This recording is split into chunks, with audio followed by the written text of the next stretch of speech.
pas de vous abonner à la chaîne, ou de cliquer sur la petite cloche de notification, pour ne pas manquer nos prochaines vidéos. Le ministre français des Affaires étrangères Jean-Yves Le Drian a encore une fois évoqué la question du groupe Wagner au Mali et a indiqué que les autorités du pays étaient otages du groupe paramilitaire russe. Tous les éléments que nous avons montrent que la présence de Wagner au Mali, ce sont des exactions et la limitation des libertés publiques, a déclaré Jean-Yves Le Drian dans un entretien avec la chaîne française France 24.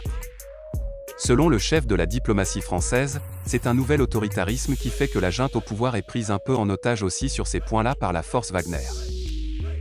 Wagner, qui était réputé devoir être une force de libération, c'est une force d'exaction et de prédation, a poursuivi Le Drian, tentant par tous les moyens de vilipender les forces russes présentes au Mali.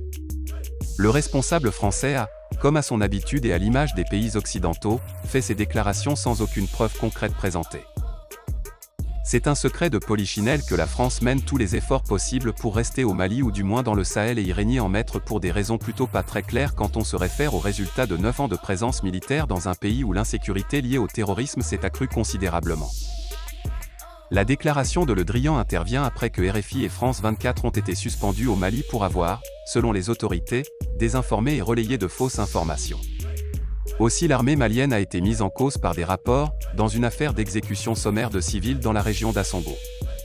Elle n'a pas encore réagi.